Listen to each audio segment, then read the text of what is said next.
ನ್ಯೂಸ್ಗೆ ಸ್ವಾಗತ. ನಾನು ಸುಷ್ಮಾ. ಕ್ಲರ್ಕ್ನಂತೆ ಇದ್ದೆ ಅಂತ ಸಮ್ಮಿಶ್ರ ಸಂಕಟ ಬೆಚ್ಚಿಟ್ಟ ದಳಪತಿ. ಡಿಸ್ಚಾರ್ಜ್ ವೇಳೆ ಅಮ್ಮನ ಸ್ಟೈಲ್ ಕಾಪಿ ಮಾಡಿದ್ದು ಹೇಗೆ ಚಿನ್ನಮ್ಮ? ಉದ್ಧವ್ ಠಾಕ್ರೆಗೆ ಕೇಸರಿ ಕಲಿಗಳು ಕೊಟ್ಟ ಶಿವಾಜಿ ಮೂಲದ ತಿರುಗೇಟು ಹೇಗಿತ್ತು? ಫೆಬ್ರವರಿ 15ರ ಬಳಿಕ ಕಲ್ಯಾಣ ಕರ್ನಾಟಕದ 4500 ಶಾಲೆಗಳು ಬಂದ್ ಆಗುತ್ತಾ? ಇದೆಲ್ಲವನ್ನು ನೋಡೋಣ. ಆಸ್ಪತ್ರೆಯಿಂದ ಡಿಸ್ಚಾರ್ಜ್ ಆದ ಶಶಿಕಲಾ ನಟರಾಜನ್ಗೆ ಸಿಕ್ಕ ಸ್ವಾಗತ ಹೇಗಿತ್ತು? ದೇವನಹಳ್ಳಿ ಬಳಿಯ ರೆಸಾರ್ಟ್ನಲ್ಲಿ ಶಶಿಕಲಾ ಎಷ್ಟು ದಿನ ವಾಸ್ತವ್ಯ ಹೂಡಲಿದ್ದಾರೆ? ತಮಿಳುನಾಡಿಗೆ ಶಶಿಕಲಾ ಗ್ರಾಂಡ್ ಎಂಟ್ರಿ ಕೊಡುವುದು ಯಾವಾಗ? ಇದೆಲ್ಲವನ್ನು ನೋಡೋಣ ಚಿನ್ನಮ್ಮ ರಿಲೀಸ್ ನ್ಯೂಸ್ ಎಕ್ಸ್‌ಪ್ರೆಸ್‌ನಲ್ಲಿ. ಶಶಿಕಲಾ ನಟರಾಜನ್ ಜೈಲುವಾಸದ ಜೊತೆ ಆಸ್ಪತ್ರೆ ವಾಸವು ಅಂತ್ಯವಾಗಿದ್ದು 4 ವರ್ಷಗಳ ಬಳಿಕ ಬಿಡುಗಡೆಯಾಗಿದ್ದಾರೆ. 1997ರಲ್ಲಿ ಶಶಿಕಲಾ ವಿರುದ್ಧ ಅಕ್ರಮ ಆಸ್ತಿ ಗಳಿಕೆ ಆರೋಪ ಕೇಳಿಬಂದು ಶಶಿಕಲಾ ಆಪ್ತೆ ಇಳವರಸಿ ಮತ್ತು ಸುಧಾಕರ್ ಬಂಧನವಾಗಿತ್ತು. ಸತತ 21 ವರ್ಷಗಳ ಬಳಿಕ ಕೋರ್ಟ್ ಬಂಧನದ ಆದೇಶ ನೀಡಿತ್ತು. 2017 ಫೆಬ್ರವರಿ 15ರಂದು ಜೈಲು ಸೇರಿದ ಶಶಿಕಲಾ ನಟರಾಜನ್ ಜನವರಿ 20ರಿಂದ ವಿಕ್ಟೋರಿಯಾ ಆಸ್ಪತ್ರೆಯಲ್ಲಿ ಚಿಕಿತ್ಸೆ ಪಡೆದಿದ್ದರು. 4 ವರ್ಷಗಳ ಜೈಲುವಾಸದ ಬಳಿಕ 11 ದಿನಗಳ ಕಾಲ ಆಸ್ಪತ್ರೆಯಲ್ಲಿ ದಾಖಲಾಗಿ ಬಿಡುಗಡೆಯಾಗಿರುವ VK Sasikala Natarajan Prestige golf shire ರೆಸಾರ್ಟ್ನಲ್ಲಿ ವಾಸ್ತವ್ಯ ಹೂಡಿದ್ದಾರೆ. ಬೆಂಗಳೂರು ಗ್ರಾಮಾಂತರ ಜಿಲ್ಲೆಯ ದೇವನಹಳ್ಳಿ ತಾಲೂಕಿನ ಕೊಡಗುರ್ಕಿ ಬಳಿಯ ರೆಸಾರ್ಟ್ನಲ್ಲಿ ಶಶಿಕಲಾ ನಟರಾಜನ್ ಉಳಿದುಕೊಂಡಿದ್ದಾರೆ. ಶಶಿಕಲಾ ನಟರಾಜನ್ಗೆ ರೆಸಾರ್ಟ್ನಲ್ಲಿ ವಿಲ್ಲಾ ಬುಕ್ ಮಾಡಲಾಗಿದ್ದು 7 ದಿನಗಳ ಕಾಲ ಅಲ್ಲೇ ಇರಲಿದ್ದಾರೆ. ಆಸ್ಪತ್ರೆಯಿಂದ ಡಿಸ್ಚಾರ್ಜ್ ಆದ ವೇಳೆ ಶಶಿಕಲಾ ನಟರಾಜನ್ ತಮಿಳುನಾಡು ಮಾಜಿ ಮುಖ್ಯಮಂತ್ರಿ ದಿವಂಗತ ಜಯಲಲಿತಾ ಸ್ಟೈಲ್ನಲ್ಲೇ ಹೊರಟರು. ವಿಕ್ಟರಿ ಸಿಂಬಲ್ ತೋರಿಸಿ ಹೊರಟ ಶಶಿಕಲಾ ನಟರಾಜನ್ ಜಯಲಲಿತಾ ರೀತಿ ಶಾಲು ಧರಿಸಿದ್ರು. ಅಲ್ಲದೆ ವಿಕ್ಟರಿ ಸಿಂಬಲ್ ತೋರಿಸಿ ಕೈ ಮುಗಿದು ಜಯಲಲಿತಾ ಅವರಂತೆಯೇ ಪೋಸ್ ಕೊಟ್ರು. ಇನ್ನು ಕೆಲವೇ ತಿಂಗಳಲ್ಲಿ ತಮಿಳುನಾಡು ವಿಧಾನಸಭಾ ಚುನಾವಣೆ ನಡೆಯಲಿದೆ. ಇಂಥ ಸಂದರ್ಭದಲ್ಲಿ ಶಶಿಕಲಾ ನಟರಾಜನ್ ಜಯಲಲಿತಾ ಸ್ಟೈಲ್ನಲ್ಲೇ ರಾಜಕೀಯಕ್ಕೆ ಎಂಟ್ರಿ ಕೊಡುವ ಸಾಧ್ಯತೆ ಇದೆ. ಚೆನ್ನೈಗೆ ತೆರಳಿದ ನಂತರ ಜಯಲಲಿತಾ ಸ್ಮಾರಕಕ್ಕೆ ಭೇಟಿ ನೀಡಲಿದ್ದಾರೆ. ಜೊತೆಗೆ ಹೋಗುವ ಮೊದಲು ಜಯಲಲಿತಾ ಸಮಾಧಿ ಮೇಲೆ ಕೈಯಿಟ್ಟು ಶಶಿಕಲಾ ಶಪಥ ಮಾಡಿದ್ರು. ಹೀಗಾಗಿ ಜಯಲಲಿತಾ ಅವರ ಸ್ಮಾರಕಕ್ಕೆ ಭೇಟಿ ಬಳಿಕ ಶಶಿಕಲಾ ಅವರ ರಾಜಕೀಯ ಪರ್ವ ಶುರುವಾಗಲಿದೆ. ತಮಿಳುನಾಡು ರಾಜಕೀಯದಲ್ಲಿ ಚಿನ್ನಮ್ಮ ಖ್ಯಾತಿಯ ಶಶಿಕಲಾ ನಟರಾಜನ್ ಬಿರುಗಾಳಿ ಎಬ್ಬಿಸಲಿದ್ದಾರೆ. ಎಐಎಡಿಎಂಕೆ ಪಕ್ಷದಿಂದ ಶಶಿಕಲಾ ಅವರನ್ನ ಉಚ್ಚಾಟಿಸಲಾಗಿದ್ದು, ಜೈಲಿಂದ ರಿಲೀಸ್ ಆದ ಬಳಿಕ ಶಶಿಕಲಾ ಅವರನ್ನ ಪಕ್ಷಕ್ಕೆ ಸೇರಿಸಿಕೊಳ್ಳಲ್ಲ ಅಂತ ಹೇಳಿತ್ತು. ಹೀಗಾಗಿ ಎಎಂಎಂಕೆ ಮೂಲಕ ಶಶಿಕಲಾ ರಾಜಕೀಯ ಪ್ರವೇಶಿಸುವ ಸಾಧ್ಯತೆ ಇದೆ. ಟಿಟಿವಿ ದಿನಕರನ್ ಅಮ್ಮ ಮಕ್ಕಳ ಮುನ್ನೇತ್ರ ಕಳಗಂ ಪಕ್ಷ ಸ್ಥಾಪಿಸಿದ್ದು, ಎನ್ಜಿಆರ್ ಚಿತ್ರದ ಜೊತೆಗೆ ಕಪ್ಪು ಕೆಂಪು ಬಣ್ಣದ ಚಿಹ್ನೆ ಹೊಂದಿದೆ. ಹೀಗಾಗಿ ಎಎಂಕೆ ಪಕ್ಷ ಚಿಹ್ನೆ ಹೊಂದಿರೋ ಕಾರಿನಲ್ಲಿ ದೇವನಹಳ್ಳಿ ಬಳಿಯ ರೆಸಾರ್ಟ್ಗೆ ಶಶಿಕಲಾ ನಟರಾಜನ್ ಪ್ರಯಾಣಿಸಿದ್ರು. ಶಶಿಕಲಾ 7 ದಿನಗಳ ಕಾಲ ದೇವನಹಳ್ಳಿ ತಾಲೂಕಿನ ಕೊಡಗುರ್ಕಿ ಬಳಿಯ ಪ್ರೆಸ್ಟೀಜ್ ಗಾಲ್ಫ್ ಶೈರ್ ರೆಸಾರ್ಟ್ನಲ್ಲಿ ಇರ್ತಾರೆ ಅಂತ ಎಎಂಎಂಕೆ ಪಕ್ಷದ ಶಾಸಕ ಟಿಟಿವಿ ದಿನಕರನ್ ಹೇಳಿದ್ರು. ಕೊರೋನಾ ಬಂದಿದ್ರಿಂದ 7 ದಿನಗಳ ಕಾಲ ಐಸೋಲೇಷನ್ ಅಲ್ಲಿ ಇರಬೇಕು. ಹೀಗಾಗಿ ವೈದ್ಯರ ಸಲಹೆಯಂತೆ ರೆಸಾರ್ಟ್ನಲ್ಲಿ ಪ್ರತ್ಯೇಕ ಕೊಠಡಿಯಲ್ಲಿದ್ದಾರೆ ಅಂತ ದಿನಕರನ್ ತಿಳಿಸಿದ್ರು.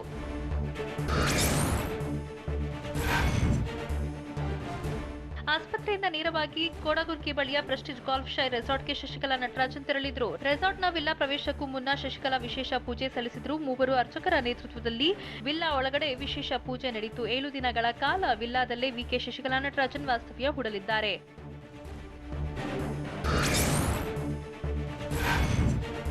ವಿಕ್ಟೋರಿಯಾ ಆಸ್ಪತ್ರೆಯಿಂದ ಶಶಿಕಲಾ ನಟರಾಜನ್ ಡಿಸ್ಚಾರ್ಜ್ ಹಿನ್ನೆಲೆ ಆಸ್ಪತ್ರೆ ಹೊರಗಡೆ ಅಭಿಮಾನಿಗಳು ಜಮಾಯಿಸಿದ್ರು. ಶಶಿಕಲಾ ನಟರಾಜನ್ ಫೋಟೋ ಹಿಡಿದು ಶಶಿಕಲಾಗೆ ಟಿಟಿವಿ ದಿನಕರನ್ಗೆ ಜೈಕಾರ ಹಾಕಿದ್ರು. ಓ ಪನ್ನೀರ್ಸೆಲ್ವಂ, ಈ ಪಳನಿಸ್ವಾಮಿಗೆ ಧಿಕ್ಕಾರ ಕೂಗಿದ್ರು. ನಿಮ್ಗೆ ಅಧಿಕಾರ ನೀಡಿದ್ದು ನಾವು, ಇನ್ಮೇಲೆ ನಿಮ್ಮ ಆಟ ಏನು ನಡೆಯೋದಿಲ್ಲ, ನಮ್ಗೆ ತೊಂದರೆ ಕೊಡೋಕೆ ಆಗೋದಿಲ್ಲ ಅಂತ ಘೋಷಣೆ ಕೂಗಿದ್ರು.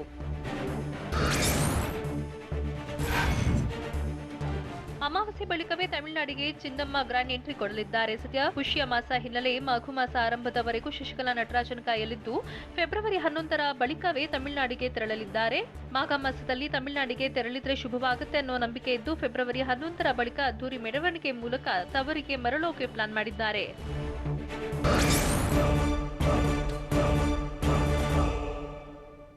ಗೋವಾ ಸಿಎಂ ವಿರುದ್ಧ ಯಡಿಯೂರಪ್ಪ ಕೆಂಡ ಕಾರಿದ್ದು ಹೇಗಿತ್ತು? ಸರ್ಕಾರಕ್ಕೆ ರುಪ್ಸಾ ಸಂಘಟನೆ ಡೆಡ್ಲೈನ್ ಕೊಟ್ಟಿದ್ದು ಹೇಗೆ?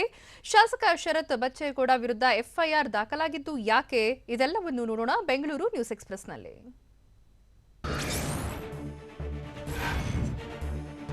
ಮಹದಾಯಿ ವಿಚಾರದಲ್ಲಿ ಗೋವಾ ಮುಖ್ಯಮಂತ್ರಿ ಸ್ವಾರ್ಥಕ್ಕಾಗಿ ಮಾತನಾಡುತ್ತಿದ್ದಾರೆ ಅಂತ ಮುಖ್ಯಮಂತ್ರಿ ಬಿಎಸ್ವೈ ಕಿಡಿಕಾರಿದ್ರು. ಮಹದಾಯಿ ವಿಚಾರದಲ್ಲಿ ಯಾವುದೇ ಸಮಸ್ಯೆ ಆಗುವುದಿಲ್ಲ.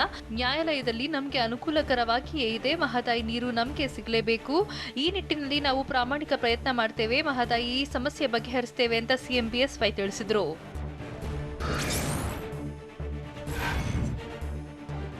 ಸರ್ಕಾರದ ವೈಫಲ್ಯಗಳ ಬಗ್ಗೆ ಕಲಾಪದಲ್ಲಿ ಪ್ರಸ್ತಾಪ ಮಾಡ್ತೀನಿ ಎಂಬ ಸಿದ್ದರಾಮಯ್ಯ ಹೇಳಿಕೆಗೆ ಸಿಎಂ ಯಡಿಯೂರಪ್ಪ ಪ್ರತಿಕ್ರಿಯೆ ನೀಡಿದ್ದು, ವಿಪಕ್ಷಗಳು ಟೀಕೆ ಮಾಡಿದರೆ ಅದನ್ನ ಸ್ವಾಗತಿಸ್ತೀವಿ ಅಂತ ಹೇಳಿದ್ರು. ನಮ್ಮಿಂದ ತಪ್ಪುಗಳಾಗಿದ್ದರೆ ಸರಿಪಡಿಸಿಕೊಳ್ತೀವಿ, ನಮ್ಮಿಂದ ತಪ್ಪಾಗಿಲ್ಲವೆಂದರೆ ಅದನ್ನ ಅವರಿಗೆ ತಿಳಿಸ್ತೀವಿ ಅಂತ ಚಿಕ್ಕಗೊಲ್ಲರಹಟ್ಟಿಯಲ್ಲಿ ಸಿಎಂ ಬಿಎಸ್ವೈ ಹೇಳಿದ್ರು.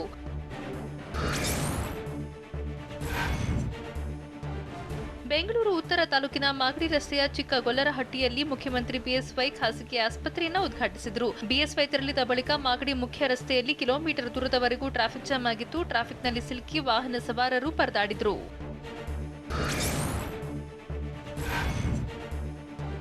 ರಾಜ್ಯ ಬಿಜೆಪಿಯಲ್ಲಿ ಮತ್ತೆ ಮೂಲ ಮತ್ತು ವಲಸಿಗ ಜಟಾಪಟಿ ಶುರುವಾಗುವ ಸಾಧ್ಯತೆ ಇದೆ. ಸಚಿವ ಸ್ಥಾನ, ಖಾತೆ ಹಂಚಿಕೆ, ಕ್ಷೇತ್ರಾನುದಾನದಲ್ಲಿನ ಅಸಮಾಧಾನ ವಿಚಾರಕ್ಕೆ ಬಿಜೆಪಿ ಮೂಲ ಶಾಸಕರು ನಾಳೆ ಸಭೆ ಸೇರುವ ಸಾಧ್ಯತೆ ಇದೆ. ವಿಧಾನಸಭೆ ಕಲಾಪ ಮುಕ್ತಾಯದ ಬಳಿಕ ನಾಳೆ ರಾತ್ರಿ ಭೋಜನ ಕೂಟದ ನೆಪದಲ್ಲಿ ಸಭೆ ನಡೆಸಲಿದ್ದಾರೆ ಅಂತ ಹೇಳಲಾಗಿದೆ.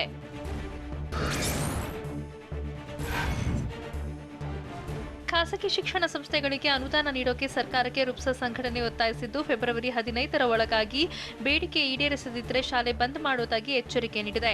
ಕಲ್ಯಾಣ ಕರ್ನಾಟಕದ 7 ಜಿಲ್ಲೆಗಳಲ್ಲಿ 4500 ಖಾಸಗಿ ಅನುದಾನ ರಹಿತ ಶಾಲೆಗಳಿವೆ.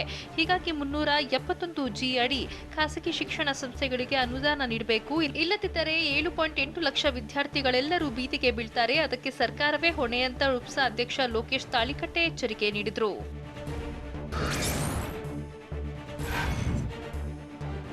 ಸರ್ಕಾರದ ವಿರುದ್ಧ ರುಪ್ಸ ಅಧ್ಯಕ್ಷ ಲೋಕೇಶ್ ತಾಳಿಕಟ್ಟೆ ಕಿಡಿಕಾರಿದ್ದಾರೆ. ರಾಜ್ಯದ ಕಲ್ಯಾಣ ಕರ್ನಾಟಕ ಭಾಗ ಅಭಿವೃದ್ಧಿಯೇ ಆಗಿಲ್ಲ, ಆದರೆ ಕಲ್ಯಾಣ ಕರ್ನಾಟಕ ಎಂಬ ಟ್ಯಾಗ್ಲೈನ್ ನೀಡಿದ್ದಾರೆ. 1947ರಲ್ಲಿ ಇದ್ದ ಪರಿಸ್ಥಿತಿ ಈಗಲೂ ಇದೆ ಅಂತ ವಾಗ್ದಾಳಿ ನಡೆಸಿದ್ದಾರೆ. 7 ಜಿಲ್ಲೆಗಳ ಸ್ಥಿತಿ ಶೋಚನೀಯವಾಗಿದ್ದು, ಈ ಭಾಗದಲ್ಲಿ ಸರ್ಕಾರಿ ಶಾಲೆಗಳು ಸರಿಯಾಗಿ ನಡೀತಿಲ್ಲ. ಹೀಗಾಗಿ ನಾವು ಖಾಸಗಿ ಶಾಲೆಗಳನ್ನ ನಡೆಸುತ್ತೇವೆ. ಅನುದಾನ ಸಿಗದಿದ್ದಲ್ಲಿ ಖಾಸಗಿ ಕನ್ನಡ ಮಾಧ್ಯಮ ಶಾಲೆಗಳನ್ನ ಮುಚ್ಚಬೇಕಾಗುತ್ತೆ ಅಂತ ಲೋಕೇಶ್ ತಾಳಿಕಟ್ಟೆ ಹೇಳಿದರು.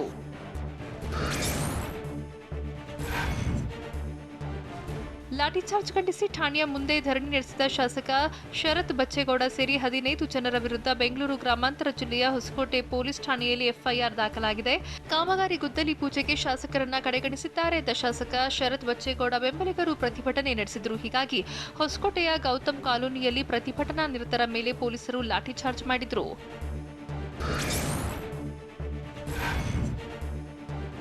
ಬೆಂಗಳೂರಿನಲ್ಲಿ ಪಿಜಿ ಕಳ್ಳರ ಹಾವಳಿ ಮುಂದುವರೆದಿದೆ. ಪಿಜಿಗಳು ಮೊಬೈಲ್, ಲ್ಯಾಪ್ಟಾಪ್ ಕಳ್ಳರ ಹಾಟ್ಸ್ಪಾಟ್ ಆಗ್ತಿದೆ.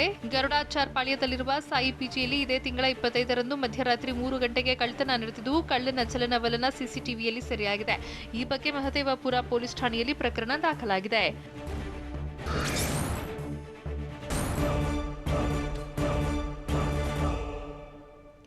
ಮೈತ್ರಿ ಸರ್ಕಾರದಲ್ಲಿ ಕ್ಲರ್ಕ್ನಂತೆ ಇದ್ದೆ ಅಂತ ಎಚ್ಡಿಕೆ ಹೇಳಿದ್ದು ಯಾಕೆ? ಶಿವಾಜಿ ನಮ್ಮವರೇ ಅಂತ ಉದ್ಧವ್ ಠಾಕ್ರೆಗೆ ತಿರುಗೇಟು ಕೊಟ್ಟಿದ್ದು ಹೇಗೆ? ಪ್ರಧಾನಿ ನರೇಂದ್ರ ಮೋದಿ ಮಹದಾಯಿ ವಿವಾದ ಬಗೆಹರಿಸಲಿ ಅಂತ ಹೇಳಿದ್ದು ಯಾರು? ಇದೆಲ್ಲವನ್ನು ನೋಡೋಣ ಕರ್ನಾಟಕ ನ್ಯೂಸ್ ಟಾಪ್ 9 ನಲ್ಲಿ.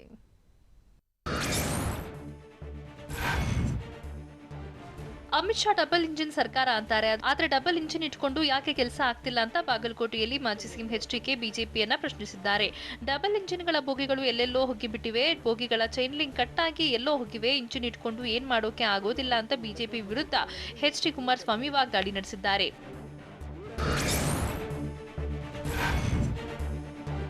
ಮೈತ್ರಿ ಸರ್ಕಾರದಲ್ಲಿ ನಾನು ಕ್ಲರ್ಕ್ನಂತೆ ಇದ್ದೆ, ನನಗೆ ಪೂರ್ಣ ಸ್ವಾತಂತ್ರ್ಯ ಇರಲಿಲ್ಲ, ಹಾಗಾಗಿ ನೀರಾವರಿ ಯೋಜನೆ ಮುಂದುವರಿಸೋಕೆ ಒತ್ತಡ ಇತ್ತು ಅಂತ ಮಾಜಿ ಸಿಎಂ ಎಚ್ಡಿಕೆ ಹೇಳಿದ್ದಾರೆ. ಕೃಷ್ಣಾ ಮೇಲ್ದಂಡೆ ಯೋಜನೆಗೆ ಹಣ ನೀಡುವ ವಿಚಾರಕ್ಕೆ ಸಂಬಂಧಪಟ್ಟಂತೆ ತಮ್ಮ ಮನದಾಳ ಹೊರಹಾಕಿದ್ದಾರೆ. ಮೈತ್ರಿ ಸರ್ಕಾರದಲ್ಲಿ ನಾನು ಸ್ವತಂತ್ರ ನಿರ್ಧಾರ ತೆಗೆದುಕೊಳ್ಳೋಕೆ ಆಗಿರಲಿಲ್ಲ.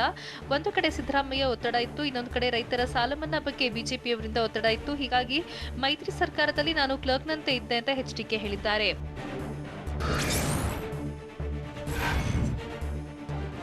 ಯಾವುದೋ ಮಾರ್ಗದಲ್ಲಿ ಶ್ರಮಪಟ್ಟು ಸರ್ಕಾರ ರಚಿಸಿದ್ದೀರಿ, ಇನ್ಮುಂದೆ ಕಿತ್ತಾಟ ಬಿಟ್ಟು ಜನರ ಸಮಸ್ಯೆಗಳತ್ತ ಗಮನ ಹರಿಸಿ, ಹೀಗಂತ ಬಿಜೆಪಿ ಸರ್ಕಾರಕ್ಕೆ ಮಾಜಿ ಸಿಎಂ ಎಚ್ಡಿ ಕುಮಾರಸ್ವಾಮಿ ಸಲಹೆ ಕೊಟ್ಟಿದ್ದಾರೆ. ಸಚಿವ ಸ್ಥಾನ ಕಿತ್ತಾಟವನ್ನ ಬದಿಗಿಟ್ಟು ಮಿನಿಸ್ಟರ್ಸ್ ಕೂಡ ಸಮಸ್ಯೆಗಳತ್ತ ಗಮನ ಕೊಡಬೇಕು ಅಂತ ಬಾಗಲಕೋಟೆಯಲ್ಲಿ ಎಚ್ಡಿಕೆ ಕಿವಿಮಾತು ಹೇಳಿದ್ದಾರೆ.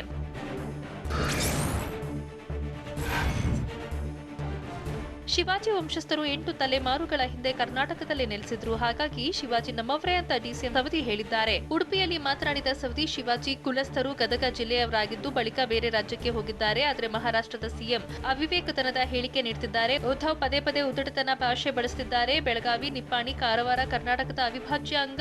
ನಮ್ಮ ರಾಜ್ಯದ 2ನೇ ರಾಜಧಾನಿ ಬೆಳಗಾವಿ ಅನ್ನೋದು ನಮ್ಮ ಹೆಮ್ಮೆ ಅಂತ ಡಿಸಿಎಂ ಲಕ್ಷ್ಮಣ ಸವದಿ ಹೇಳಿದ್ದಾರೆ.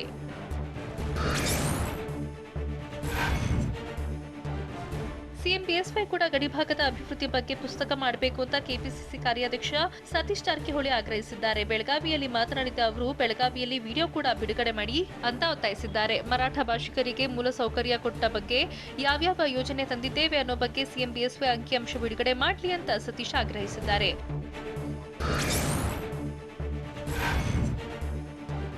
ಪ್ರಧಾನಮಂತ್ರಿ ಮಧ್ಯಸ್ಥಿಕೆ ವಹಿಸಿ ಮಹದಾಯಿ ವಿವಾದ ಬಗೆಹರಿಸಲಿ ಎಂದು ಸತೀಶ್ ಜಾರಕಿಹೊಳಿ ಹೇಳಿದ್ದಾರೆ.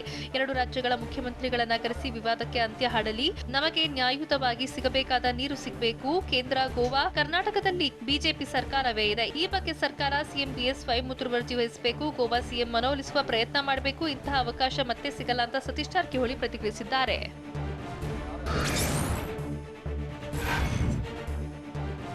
ಮಂಗಳೂರು ಹೊರವಲಯದ ಸುರತ್ಕಲ್ನಲ್ಲಿ ರೌಡಿ ಪರೇಡ್ ನಡೆಸಲಾಗಿದೆ. ಜನವರಿ 27ರಂದು ಯುವಕರು ಪರಸ್ಪರ ದಾಳಿ ಮಾಡಿ ಬಡಿದಾಡಿಕೊಂಡಿದ್ರು. ಹೀಗಾಗಿ ಪೊಲೀಸ್ ಆಯುಕ್ತ ಶಶಿಕುಮಾರ್ ನೇತೃತ್ವದಲ್ಲಿ ರೌಡಿಗಳಿಗೆ ಪರೇಡ್ ಮಾಡಲಾಗಿದೆ.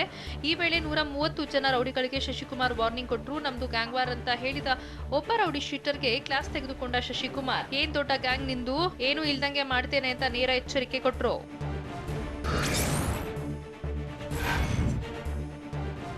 ದಾವಣಗೆರೆ ಜಿಲ್ಲೆ ಚನ್ನಗಿರಿ ತಾಲೂಕಿನ ಚಿಕ್ಕುಲಿಕೆರೆಯಲ್ಲಿ ವದಂತಿಯೊಂದನ್ನ ನಂಬಿದ ಜನ ಪುಕ್ಕಟ್ಟೆ ಜಾಗಕ್ಕೆ ಮುಗಿ ಬೆದ್ದಿದ್ರು. ಗ್ರಾಮದ ಬಳಿಯ 2 ಸರ್ವೆ ನಂಬರ್ಗಳಲ್ಲಿ 150 ಎಕರೆ ಜಾಗದಲ್ಲಿ ಶಾಸಕರು, ಪುರಸಭೆ ಸದಸ್ಯರು ಮನೆ ಕಟ್ಟಿಕೊಳ್ಳೋಕೆ ಹೇಳಿದ್ದಾರೆ ಅಂತ ವದಂತಿ ಹಬ್ಬಿತ್ತು. ಇದನ್ನ ನಂಬಿದ ಜನ ನಾ ಮುಂದು ಅಂತ ಸಿಕ್ಕ ಜಾಗಕ್ಕೆ ಗೂಟ ನೆಟ್ಟು ಸೀರೆ ಕಟ್ಟಿದ್ರು. ಈ ವೇಳೆ ಸ್ಥಳಕ್ಕೆ ಬಂದ ಅರಣ್ಯ ಸಿಬ್ಬಂದಿ ಜನರಿಗೆ ಅಸಲಿ ವಿಚಾರ ತಿಳಿಸಿ ವಾಪಸ್ ಮನೆಗೆ ಕಳಿಸಿದ್ದಾರೆ.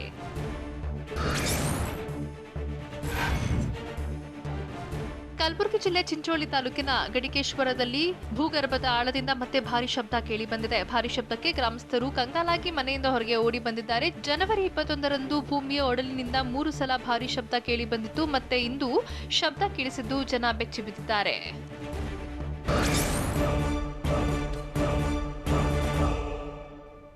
ಆಂಧ್ರದಲ್ಲಿ ರಾಬರ್ಟ್ ರಿಲೀಸ್ ಬಗ್ಗೆ ಸೌತ್ ಇಂಡಿಯನ್ ಫಿಲ್ಮ್ ಚೇಂಬರ್ ಕೊಟ್ಟ ಭರವಸೆ ಏನು? ಪಶ್ಚಿಮ ಬಂಗಾಳದ ಚುನಾವಣಾ ರ್ಯಾಲಿ ಉದ್ದೇಶಿಸಿ ಅಮಿತ್ ಶಾ ಹೇಳಿದ್ದು ಏನು? ಆಸ್ಪತ್ರೆಯಿಂದ ಡಿಸ್ಚಾರ್ಜ್ ಆದ ಸೌರವ್ ಗಂಗೂಲಿ ಆರೋಗ್ಯ ಈಗ ಹೇಗಿದೆ? ಇದೆಲ್ಲವನ್ನು ನೋಡೋಣ ನ್ಯಾಷನಲ್ ನ್ಯೂಸ್ ಎಕ್ಸ್‌ಪ್ರೆಸ್‌ನಲ್ಲಿ.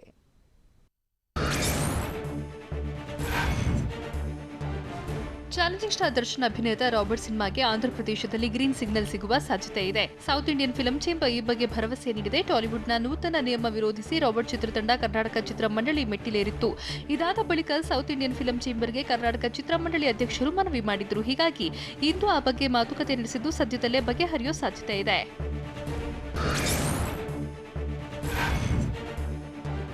ಕೇಂದ್ರ ಗೃಹ ಸಚಿವ ಅಮಿತ್ ಶಾ ಪಶ್ಚಿಮ ಬಂಗಾಳ ವಿಧಾನಸಭಾ ಚುನಾವಣೆಯನ್ನ ಪ್ರತಿಷ್ಠೆಯಾಗಿ ಸ್ವೀಕರಿಸಿದ್ದಾರೆ. ಹೌರಾದಲ್ಲಿ ಬಿಜೆಪಿ ರ್ಯಾಲಿ ಉದ್ದೇಶಿಸಿ ವಿಡಿಯೋ ಕಾನ್ಫರೆನ್ಸ್ ಮೂಲಕ ಭಾಷಣ ಮಾಡಿದ ಅಮಿತ್ ಶಾ ಪಶ್ಚಿಮ ಬಂಗಾಳದಲ್ಲಿ ಬಿಜೆಪಿ ಬಹುಮತದ ಸರ್ಕಾರ ರಚಿಸುತ್ತೆ ಅಂತ ವಿಶ್ವಾಸ ವ್ಯಕ್ತಪಡಿಸಿದರು. ಮಮತಾ ಬ್ಯಾನರ್ಜಿ ಆಡಳಿತದಲ್ಲಿ ರಾಜ್ಯದ ಅಭಿವೃದ್ಧಿ ಕುಂಠಿತವಾಗಿದ್ದು ಕೇಂದ್ರ ಸರ್ಕಾರದ ಹಲವು ಯೋಜನೆಗಳಿಗೆ ತಡೆ ಹಿಡಿದಿದ್ದಾರೆ ಅಂತ ಅಮಿತ್ ಶಾ ಆರೋಪಿಸಿದರು.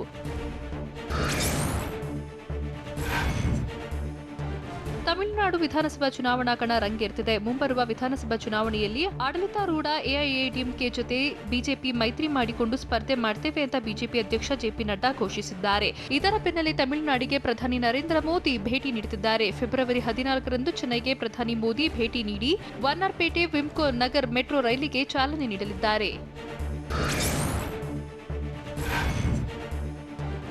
ಬಿಜೆಪಿ ರಾಷ್ಟ್ರೀಯ ಅಧ್ಯಕ್ಷ ಜೆಪಿ ನಡ್ಡಾ ಪುದುಚೇರಿ ಪ್ರವಾಸ ಕೈಗೊಂಡಿದ್ದಾರೆ. ಚುನಾವಣಾ ರ್ಯಾಲಿ ಉದ್ದೇಶಿಸಿ ಮಾತನಾಡಿದ ಜೆಪಿ ನಡ್ಡಾ ಮುಂಬರುವ ವಿಧಾನಸಭಾ ಚುನಾವಣೆಯಲ್ಲಿ ಬಿಜೆಪಿ ಮುನ್ನಡೆ ಸಾಧಿಸಲಿದೆ ಅಂತ ಹೇಳಿದರು. ಮುಖ್ಯಮಂತ್ರಿ ವಿ ನಾರಾಯಣಸ್ವಾಮಿ ನೇತೃತ್ವದ ಕಾಂಗ್ರೆಸ್ ಸರ್ಕಾರದಲ್ಲಿ ಭ್ರಷ್ಟಾಚಾರ ಹೆಚ್ಚಿದೆ. ಹೀಗಾಗಿ ಮುಂದಿನ ಎಲೆಕ್ಷನ್ನಲ್ಲಿ 30 ಸ್ಥಾನಗಳ ಪೈಕಿ ಬಿಜೆಪಿ 23 ಸ್ಥಾನಗಳನ್ನು ಗೆಲ್ಲುತ್ತೆ ಅಂತ ತಿಳಿಸಿದರು. ಏಪ್ರಿಲ್ ಅಥವಾ ಮೇ ತಿಂಗಳಲ್ಲಿ ಪುದುಚೇರಿ ವಿಧಾನಸಭಾ ಚುನಾವಣೆ ನಡೆಯಲಿದೆ.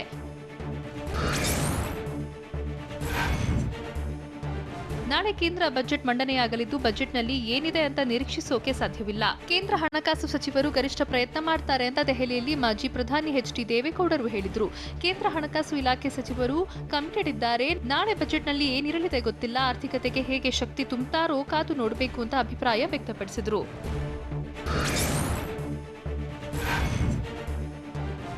ಓಟಿಟಿ ಪ್ಲಾಟ್ಫಾರ್ಮ್ನ ಧಾರಾವಾಹಿಗಳ ಬಗ್ಗೆ ನಮಗೆ ಹಲವು ದೂರುಗಳು ಬಂದಿವೆ ಅಂತ ಕೇಂದ್ರ ಸಚಿವ ಪ್ರಕಾಶ್ ಜಾವಡೇಕರ್ ಹೇಳಿದ್ದಾರೆ. ದೆಹಲಿಯಲ್ಲಿ ಮಾತನಾಡಿದ ಅವರು ಡಿಜಿಟಲ್ ನ್ಯೂಸ್ ಪೇಪರ್ಸ್, ಓಟಿಟಿ ಪ್ಲಾಟ್ಫಾರ್ಮ್ನ ಚಿತ್ರ, ಧಾರಾವಾಹಿಗಳು press council act, censor board, cable television network ಆಕ್ಟ್ನಡಿ ಬರೋದಿಲ್ಲ ಅಂತ ತಿಳಿಸಿದರು.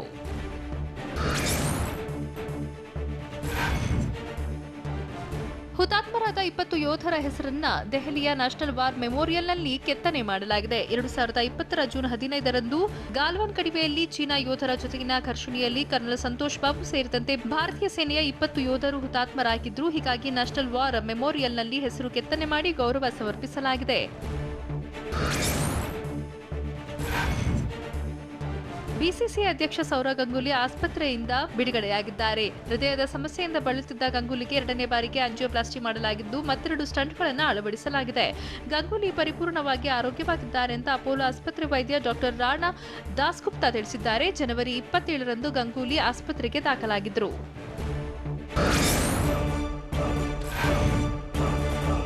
ದೆಹಲಿ ಗಡಿಗೆ ರೈತರು ಎಷ್ಟು ವಾಹನಗಳಲ್ಲಿ ಬರ್ತಿದ್ದಾರೆ? ಗಣರಾಜ್ಯೋತ್ಸವದಂದು ನಡೆದ ಹಿಂಸಾಚಾರದ ಬಗ್ಗೆ ಎಷ್ಟು ಜನರನ್ನ ಬಂಧಿಸಲಾಗಿದೆ? ಕೃಷಿ ಕಾಯ್ದೆಗಳನ್ನು 2024ರವರೆಗೂ ತಡೆ ಹಿಡಿಯೋಕೆ ಆಗ್ರಹಿಸಿದ್ದು ಯಾರು? ಇದೆಲ್ಲವನ್ನು ನೋಡೋಣ ಹಸಿರು ಕಿಚ್ಚು ನ್ಯೂಸ್ ಎಕ್ಸ್‌ಪ್ರೆಸ್‌ನಲ್ಲಿ.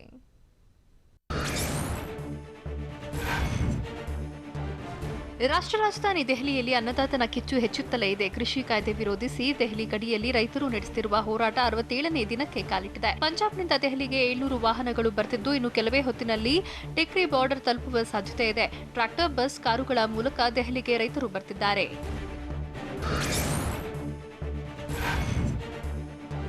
ದೆಹಲಿಯಲ್ಲಿ ರೈತರ ಹೋರಾಟದ ಕಿಚ್ಚು ತಣ್ಣಗಾಗ್ತಿಲ್ಲ. ಗಣರಾಜ್ಯೋತ್ಸವದ ಗಲಭೆ ಬಳಿಕ ಪ್ರತಿಭಟನೆ ತೀವ್ರತೆ ಹೆಚ್ಚಿದ್ದು ದೆಹಲಿಯ ಗಡಿಗಳತ್ತ ಸಾವಿರಾರು ರೈತರು ಆಗಮಿಸುತ್ತಿದ್ದಾರೆ. ಪಂಜಾಬ್, ಹರಿಯಾಣದಿಂದ ರೈತರು ಬರ್ತಿದ್ದು ಫೆಬ್ರವರಿ 2ರ ಒಳಗೆ ದೆಹಲಿಗೆ 50,000 ರೈತರು ಜಮಾವಣೆಯಾಗಲಿದ್ದಾರೆ. ಅಲ್ಲದೆ ಗಾಜಿಪುರ ಗಡಿಯಲ್ಲಿ ಈಗಾಗಲೇ 5,000ಕ್ಕೂ ಹೆಚ್ಚು ರೈತರು ಸೇರಿದ್ದು ಜಾಗ ಖಾಲಿ ಮಾಡಿಸೋಕೆ ಮುಂದಾಗಿದ್ದ ಸರ್ಕಾರದ ಲೆಕ್ಕಾಚಾರ ಉಲ್ಟಾ ಆಗಿದೆ.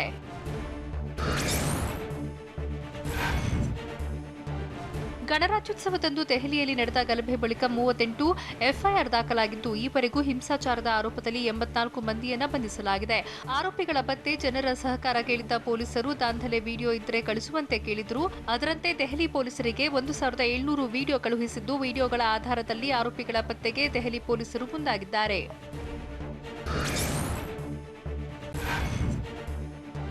ಕೃಷಿ ತಿದ್ದುಪಡಿ ಕಾಯ್ದೆ ವಿರುದ್ಧ ಭಾರತೀಯ ಕಿಸಾನ್ ಯೂನಿಯನ್ ಮುಖ್ಯಸ್ಥ ನರೇಶ್ ಟಿಕಾಯತ್ ಸಿಡಿದೆದ್ದಿದ್ದಾರೆ. 2024ರವರೆಗೂ 3 ಕೃಷಿ ತಿದ್ದುಪಡಿ ಕಾಯ್ದೆಗೆ ತಡೆ ನೀಡಿ ಎಂದು ಕೇಂದ್ರ ಸರ್ಕಾರಕ್ಕೆ ಮನವಿ ಸಲ್ಲಿಸಿದ್ದಾರೆ. ಸದ್ಯ ಸರ್ಕಾರ 18 ತಿಂಗಳು ಕಾಯ್ದೆ ತಡೆಯುವ ಆಫರ್ ನೀಡಿದೆ. ಅದರ ಬದಲು ಈ ಸರ್ಕಾರದ ಅವಧಿ ಮುಗಿಯುವವರೆಗೆ ಕೇಂದ್ರದ 3 ಕೃಷಿ ತಿದ್ದುಪಡಿ ಕಾಯ್ದೆಗೆ ತಡೆ ನೀಡೋಕೆ ಮನವಿ ಮಾಡಿದ್ದಾರೆ.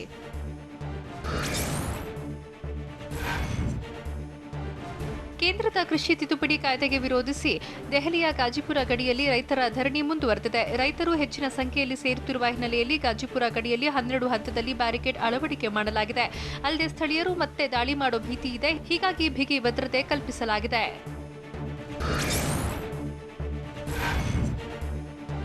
ರಾಕೇಶ್ ಟಿಕಾಯತ್ ವಿಡಿಯೋ ವೈರಲ್ನಿಂದ ರೈತ ಹೋರಾಟಕ್ಕೆ ಮತ್ತಷ್ಟು ಬಲ ಬಂದಿದೆ.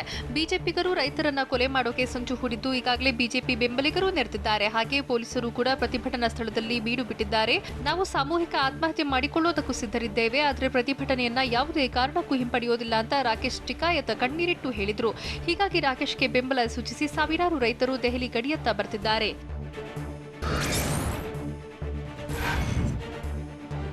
ಕೃಷಿ ಕಾಯ್ದೆಗಳನ್ನು ವಿರೋಧಿಸಿ ರೈತ ಸಂಘಟನೆಗಳು ನಡೆಸುತ್ತಿರುವ ಸುದೀರ್ಘ ಹೋರಾಟಕ್ಕೆ ಹಣ ಎಲ್ಲಿಂದ ಬರ್ತಿದೆ ಎಂಬ ಬಗ್ಗೆ ಜಾರಿ ನಿರ್ದೇಶನಾಲಯ ತನಿಖೆ ಆರಂಭಿಸಿದೆ.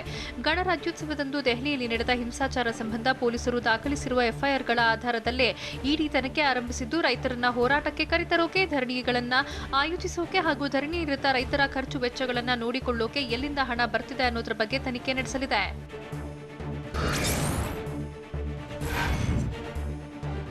ಧರಣಿ ನಿರತ 100ಕ್ಕೂ ಹೆಚ್ಚು ರೈತರು ಕಾಣೆಯಾಗಿದ್ದಾರೆ ಅಂತ ಸರ್ಕಾರೇತರ ಸಂಸ್ಥೆಯೊಂದು ಆರೋಪಿಸಿದೆ.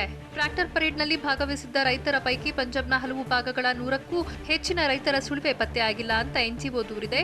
100ಕ್ಕೂ ಹೆಚ್ಚು ಮಂದಿ ರೈತರು ಕಾಣೆಯಾಗಿದ್ದು ಈ ಪೈಕಿ 12 ರೈತರು ಮೊಗಾ ಜಿಲ್ಲೆಯ ತಟರಿವಾಲಾ ಗ್ರಾಮದವರು ಅಂತ ಎನ್ಜಿಒ ಹೇಳಿದೆ.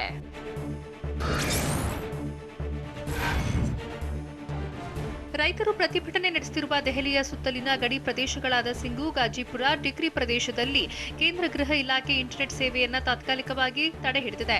ಗಡಿ ಪ್ರದೇಶಗಳಷ್ಟೇ ಅಲ್ಲದೆ ಇಲ್ಲಿಗೆ ಹೊಂದಿಕೊಂಡಂತಿರುವ ಇತರ ಪ್ರದೇಶಗಳಲ್ಲೂ ಇಂದು ರಾತ್ರಿ 11 ಗಂಟೆವರೆಗೂ ಇಂಟರ್ನೆಟ್ ಸೇವೆ ತಡೆ ಹಿಡಿಯಲಾಗಿದೆ. ಸುಳ್ಳು ಸುದ್ದಿಗಳನ್ನು ಹರಡಿ ಸಂಭವಿಸಬಹುದಾದ ಅಹಿತಕರ ಘಟನೆ ತಡೆಯೋಕೆ ಸರ್ಕಾರ ಈ ಕ್ರಮ ಕೈಗೊಂಡಿದೆ.